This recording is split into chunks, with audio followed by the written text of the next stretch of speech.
Hi hello എല്ലാവർക്കും പുതിയൊരു വീഡിയോയിലേക്ക് സ്വാഗതം. അപ്പോൾ നമ്മുടെ ഇന്നത്തെ വീഡിയോ എന്ന് പറയുന്നത് ബിഗ് ബോസ് ഹൗസിനകത്ത് സംഭവിച്ച ഒരു വിവാദവുമായിട്ട് ബന്ധപ്പെട്ടുള്ള വീഡിയോ ആണ്. പക്ഷേ ഞാൻ ഒരു കാര്യം പറയാം, എനിക്ക് ബിഗ് ബോസിൻ്റെ റിവ്യൂ ചെയ്യാണ്ട് താല്പര്യമില്ല. കാരണം എനിക്ക് മറ്റൊരു വിഷയമുള്ളതെന്ന് വെച്ചാൽ ഷോ കണ്ടിന്യൂസ് ആയിട്ട് വാച്ച് ചെയ്യാനുള്ള ടൈം എനിക്ക് കിട്ടാറില്ല. അതുകൊണ്ട് തന്നെയാണ് ഞാൻ ആ ഷോ റിവ്യൂ ചെയ്യാത്തത്. പിന്നെ എന്തുകൊണ്ട് ഈ ഒരു വീഡിയോ ആയിട്ട് വന്നതെന്ന് ചോദിച്ചു കഴിഞ്ഞാൽ, ബിഗ് ബോസിൽ 1-2 വീഡിയോസ് ഞാൻ ചെയ്തിട്ടുണ്ടായിരുന്നു. അതിനകത്ത് മെയിനായിട്ട് ഞാൻ ആദില ആൻഡ് നൂറ അവരുമായി ബന്ധപ്പെട്ട ഒരു വീഡിയോ ഞാൻ ചെയ്തിട്ടുണ്ടായിരുന്നു. അതായത് ആദില അവരുടെ ലവ് സ്റ്റോറി പറഞ്ഞ സമയത്ത് കുറേയധികം നെഗറ്റീവ് കമൻറ്റുകൾ വന്നപ്പോൾ അതിനെ കുറിച്ച് ഞാൻ എൻ്റെ ഒരു അഭിപ്രായം രേഖപ്പെടുത്തി. അന്ന് ഞാൻ പറഞ്ഞിരുന്നു, അവർക്ക് ഇന്ത്യയിലെ ഏതൊരു പൗരനുള്ള അവകാശം, ഈ രാജ്യത്ത് ജീവിക്കാനുള്ള അവകാശം അത് അവർക്കുള്ളതാണ് എന്ന് ഞാൻ വ്യക്തമായി അന്ന് ഞാൻ പറഞ്ഞിരുന്നു. അതിനുശേഷം ഞാൻ ബിഗ് ബോസിലെ വീഡിയോസൊന്നും അധികം ചെയ്തിട്ടില്ലായിരുന്നു. ഇന്ന് ഞാനിപ്പോൾ ഈ വീഡിയോ ചെയ്യാൻ വരുന്നതിന് കാരണമുണ്ട്. അതിന് 2 റീസൺ ഉണ്ട്. ആദ്യത്തെ റീസൺ പറയാം. അത് നമ്മുടെ രേണുസുതി അവർ കിട്ടിയത് ഷോയുടെ പുറത്തേക്ക് വന്നപ്പോഴത്തേക്ക് അവരെ കുറേ അധികം ആളുകൾ വീണ്ടും വളഞ്ഞിട്ട് ആക്രമിക്കുന്നതായിട്ട് ഞാൻ കണ്ടു. അവർക്കെതിരെ മുഖ്യമന്ത്രിക്ക് പരാതി കൊടുത്ത യൂട്യൂബർ ഞാനാണ്. അതിപ്പോഴും ഞാൻ പറയുന്നു. ഞാൻ അന്ന് ആ കൊടുത്തതിനകത്ത് എനിക്ക് ഒരു മനസ്താപവും ഇല്ല. അത് ഞാൻ അന്ന് ഒരു പെട്ടെന്നുള്ള ദേഷ്യത്തിനോ ഒരു റീച്ചിനോ വേണ്ടിയിട്ട് ചെയ്ത കാര്യമല്ലായിരുന്നു. അന്ന് അവരത് അർഹിക്കുന്നു എന്ന് തോന്നിയത് കൊണ്ട് മാത്രമാണ് ഞാൻ ആ പരാതി നൽകിയത്. പക്ഷേ ഇന്ന് നടക്കുന്ന സൈബർ അറ്റാക്ക് അതിനോട് ഞാൻ യാതൊരു തരത്തിലും യോജിക്കുന്നില്ല.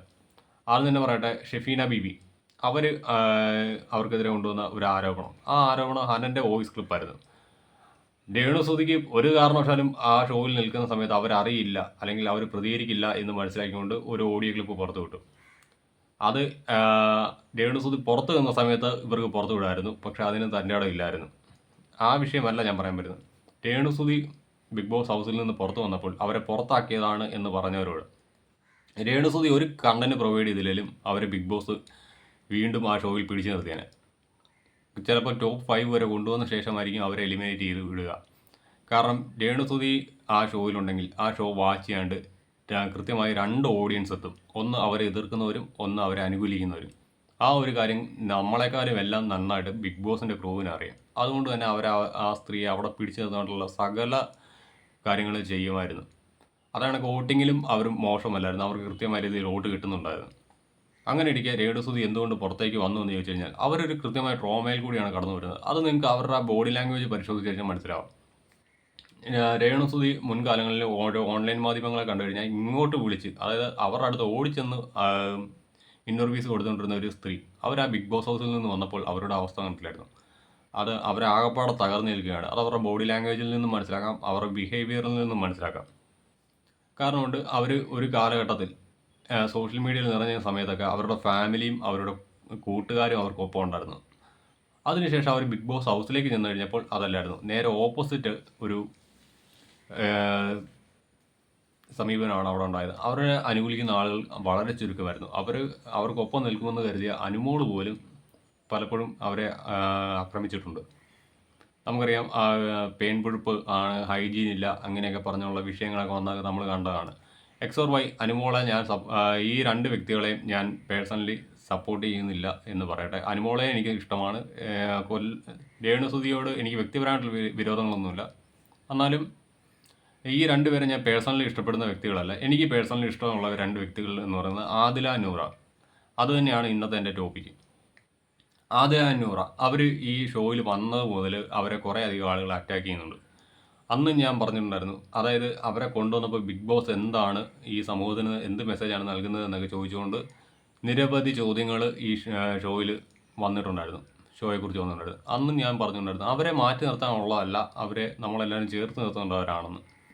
ഇന്നലെ നമ്മുടെ ലക്ഷ്മി, അതായത് വൈൽഡ് കാർഡായിട്ട് വന്നിരിക്കുന്ന ലക്ഷ്മി എന്ന് പറയുന്ന പെൺകുട്ടി, അവർ ആദിലയും നൂറയും തമ്മിൽ കുറിച്ച് പറഞ്ഞ ഒരു വാക്ക്, ആ വാക്ക് നിങ്ങളെല്ലാം കേട്ടായിരിക്കും. ഇവരെ ആരും വീട്ടിൽ കയറ്റാൻ കൊള്ളത്തില്ലത് പെൺകുട്ടികളാണ് എന്ന് പറഞ്ഞു. അതാണൊക്കെ തന്നെ പണിയെടുക്കാതെ ജീവിക്കുന്നവരാണെന്ന്. എനിക്ക് തോന്നുന്നു ലക്ഷ്മിക്ക് അറിയില്ലായിരിക്കും ആദിലയുടെ നൂറയുടെ ഹിസ്റ്ററി. ഞാൻ അവരെ കുറേ കാലമായിട്ട്, അതായത് ആദില നൂറയെ വീട്ടുകാർ പിടിച്ചു വെച്ചിരിക്കുന്നു എന്ന് പറഞ്ഞുകൊണ്ട് മീഡിയാസിന് മുന്നിൽ വന്ന കാലഘട്ടം മുതൽ ആദിലയെ ഞാൻ ഫോളോ ചെയ്യുന്നതാണ്, നൂറയെ അങ്ങനെ ഫോളോ ചെയ്യുന്നതിൽ നിന്ന് എനിക്ക് മനസ്സിലായത് അവർക്ക് വ്യക്തമായിട്ടൊരു ജോലിയുണ്ട്. അവരുടെ പഠനത്തിന് യോജിക്കുന്ന, അതായത് അവരുടെ പഠനവുമായി അവർ പഠിച്ച പഠിത്തത്തിന് തുല്യമായിട്ടുള്ള അതിന് അർഹിച്ച ഒരു ജോലി അവർക്കുണ്ട്, മാന്യമായ ശമ്പളവുമുണ്ട്. അതുകൂടാതെ അവരുടെ യൂട്യൂബ് ചാനലിൽ നിന്നും അവർക്ക് നല്ലൊരു ഇൻകം ഉണ്ട് എന്നാണ് എനിക്ക് തോന്നുന്നത്. യൂട്യൂബ് മോണിറ്റൈസ്ഡ് ആണ്, അതുകൊണ്ട് തന്നെ അവർക്ക് അതിൽ നിന്നും നല്ലൊരു വരുമാനമുണ്ട്. ഈ 2 സ്ത്രീകളുടെയും, അത് ആതിരയുടെ നൂറയുടെയും ശമ്പളം തന്നെ നല്ലൊരു എമൗണ്ട് കാണും. അതാണ് അവരുടെ യൂട്യൂബിൻ്റെ വരുമാനം. അങ്ങനെ ഇരിക്കുക അവരാരും തന്നെ നിങ്ങളുടെ വീട്ടിൽ വന്ന് 10 രൂപ കാശ് ഇരന്നിട്ടില്ല, അല്ലെങ്കിൽ എൻ്റെ വീട്ടിൽ വന്ന് ഇരന്നിട്ടില്ല, അല്ലെങ്കിൽ മലയാളികളോട് 10 രൂപ കാശ് ഇരന്നിട്ടില്ല. അതിലെ നൂറ് അവർക്ക് ജീവിക്കാൻ വേണ്ടിയിട്ട്, അവർക്ക് ജീവിക്കാനുള്ള വരുമാനം അവർ കൃത്യമായ രീതിയിൽ കണ്ടെത്തി ആണ് അവർ ജീവിക്കുന്നത്. അവർ ജീവിക്കാൻ വേണ്ടിയിട്ട് പാലാരിവട്ടം പാലത്തിന് താഴെ പോയി നിൽക്കും എന്ന് പറഞ്ഞ, അതായത് അവർ ശരീരം വിൽക്കുവാൻ പോലും പോകേണ്ട വരുമെന്ന് പറഞ്ഞ ആളുകൾക്ക് മുന്നിൽ അവർ ജീവിച്ച് കാണിച്ചുകൊണ്ടിരിക്കുകയാണ്. അങ്ങനെയുള്ള ആ പെൺകുട്ടികളെയാണ് അവർ പണിയെടുക്കാതെയാണ് ജീവിക്കുന്നതെന്ന് പറഞ്ഞുകൊണ്ട് ലക്ഷ്മി അധിക്ഷേപിച്ചിരിക്കുന്നത്. അത് എക്സ് ഓർ വൈ, അത് അവരുടെ കാഴ്ചപ്പാട്.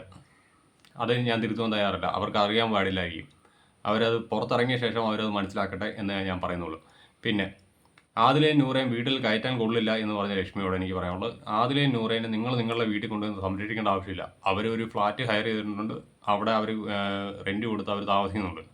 അവർ ഈ വിഷയം ഉണ്ടായതിനു ശേഷം ഇങ്ങോട്ട് കുറേ അധികം ആളുകൾ അവരെ സപ്പോർട്ട് ചെയ്തു. അല്ലാതെ അവരാരുടെയും കീഴിൽ ചെന്നത് ഞങ്ങളൊന്ന് ഒരു ദിവസം ഒന്ന് അന്തി ഉറങ്ങാൻ നിങ്ങളുടെ വീട് തരുമോ എന്ന് ചോദിച്ചുകൊണ്ട് അവരാരും ചെന്നിട്ടില്ല, ഈ 2 വ്യക്തികൾ.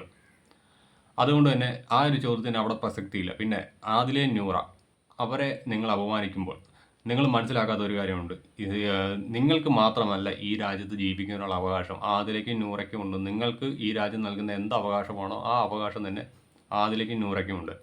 പിന്നെ ആദിലെയും നൂറയും മാത്രമല്ല ലക്ഷ്മി ഈ ഒരു ഇതിൽ കൂടി അപമാനിച്ചിരിക്കുന്നത്.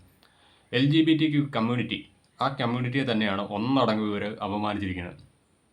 LGBT കമ്മ്യൂണിറ്റി എന്ന് പറയുന്നത് ലെസ്ബിയൻ, ഗേ, അതാണെങ്കിൽ ട്രാൻസ് വുമൺ, ട്രാൻസ് മെൻ, ഈ ഒരു കമ്മ്യൂണിറ്റിയാണ്, ഈ ഒരു വിഭാഗമാണ്. ഈ ഒരു വിഭാഗത്തെ ഒന്നടങ്കമാണ് ഇവർ അപമാനിച്ചിരിക്കുന്നത്. എനിക്ക് തോന്നുന്നത് ഏറ്റവും അധികം നമ്മളെ നോർമൽ എല്ലാം കൊണ്ടും സർവ്വതും തികഞ്ഞാണെന്ന് അഹങ്കരിക്കുന്ന നമ്മളെപ്പോലുള്ള ആളുകൾക്കിടയിൽ സ്നേഹം കൊണ്ട് സമ്പന്നരായ ഒരു വിഭാഗമാണ് ഈ LGBTQ കമ്മ്യൂണിറ്റിയിൽപ്പെട്ടവർ. അതായത് ആതിരയുടെ ബർത്ത്ഡേ സെലിബ്രേഷൻ അന്ന് ബിഗ് ബോസ് ഹൗസിൽ അവർക്ക് വിഷ് ചെയ്തുകൊണ്ട് വന്ന വീഡിയോസ് നിങ്ങൾ കണ്ടു കാണുമല്ലോ. അതൊന്നും ഫേക്കല്ല.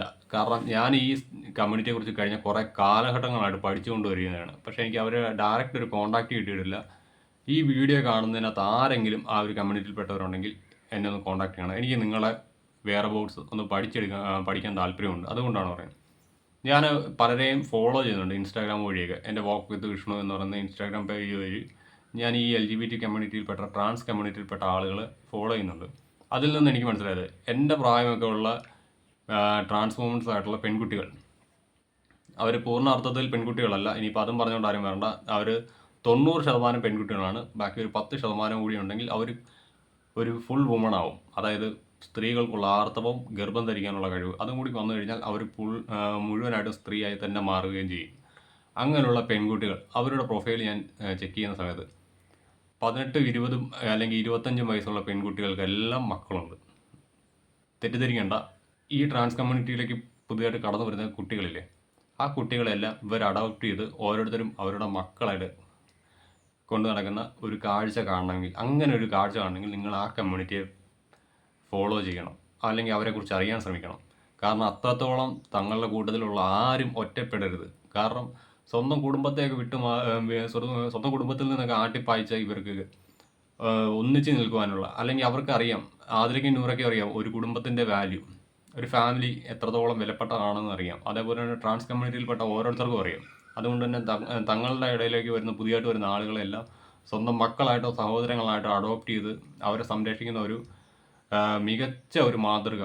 അത് കാണണമെങ്കിൽ ഈ ട്രാൻസ് കമ്മ്യൂണിറ്റീനെ അല്ലെങ്കിൽ LGBT കമ്മ്യൂണിറ്റീനെ നിങ്ങൾ ഫോളോ ചെയ്താലേ നിങ്ങൾക്ക് അത് മനസ്സിലാകത്തുള്ളൂ. അവിടെ ഉണ്ട് എക്സ് ഓർ വൈ, അതായത് ഇത് ഒരു LGBT കമ്മ്യൂണിറ്റിയിൽപ്പെട്ട അല്ലെങ്കിൽ ട്രാൻസ് കമ്മ്യൂണിറ്റിയിൽപ്പെട്ട ഒരാളാണെന്ന് പറഞ്ഞുകൊണ്ട് തട്ടിപ്പെടുത്തുന്ന ആളുകൾ അവിടെയും ഉണ്ട്.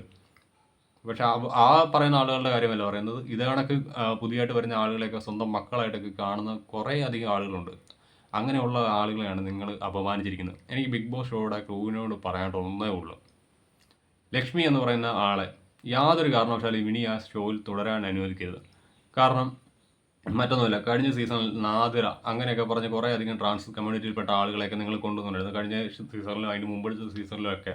അതിനുശേഷം ഈ സീസണിലാണ് ട്രാൻസ് കമ്മ്യൂണിറ്റിയിൽ നിന്ന് അല്ലാതെ LGBT കമ്മ്യൂണിറ്റിയിൽ തന്നെ മറ്റൊരു വിഭാഗമായ സ്വർഗാനുരാഗികൾ അല്ലെങ്കിൽ ലെസ്ബിയൻസ് ആയിട്ടുള്ള ആദില ആൻഡ് നൂറ അവരെ കൊണ്ടുവന്നിരിക്കുന്നത്. അതിലൂടെയൊക്കെ അവരെ ചേർത്ത് നിർത്തുവാനുള്ള മെസ്സേജാണ് ബിഗ് ബോസ് ഷോ നൽകിയിരുന്നത്. പക്ഷേ അതിനെല്ലാം ഉൾട്ടയടിക്കുന്ന തരത്തിലാണ് ഇപ്പോൾ ലക്ഷ്മിയുടെ ഭാഗത്തു നിന്ന് ഇങ്ങനൊരു സ്റ്റേറ്റ്മെൻറ്റ് ഉണ്ടായിരിക്കുന്നത്. അത് ആ ഷോയുടെ ഉദ്ദേശശുദ്ധി, അതായത് ഇവരെയൊക്കെ കൊണ്ടുവന്നതിന് ആ ഉദ്ദേശശുദ്ധിയെ ഇല്ലാതാക്കുകയാണ് ചെയ്തിരിക്കുന്നത്. അതുകൊണ്ട് തന്നെ ഇവരെ ഷോയിൽ നിന്ന് പുറത്താക്കുക, അല്ലാതെ സ്ഥിരം കാണിക്കുന്ന ഗിമിക്കുകൾ, അതായത് ഫയർ ചെയ്യുക, ലാലേട്ടൻ വന്ന് ഫയർ ചെയ്യുന്നതോ അതേ കണക്ക് തന്നെ ഇവരെ വോട്ടിങ്ങിലിടുന്നതോ, അതായത് എവിക്റ്റ് ചെയ്യാനുള്ള വോട്ടിങ്ങിനകത്ത് ഇടുന്നതോ അതൊന്നും അംഗീകരിക്കാൻ പറ്റില്ല.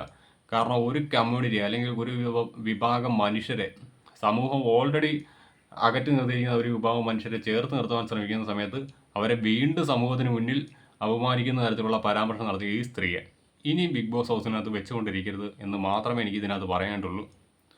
അപ്പോൾ ഇത്രേ ഉള്ളൂ എൻ്റെ ഇന്നത്തെ വീഡിയോ.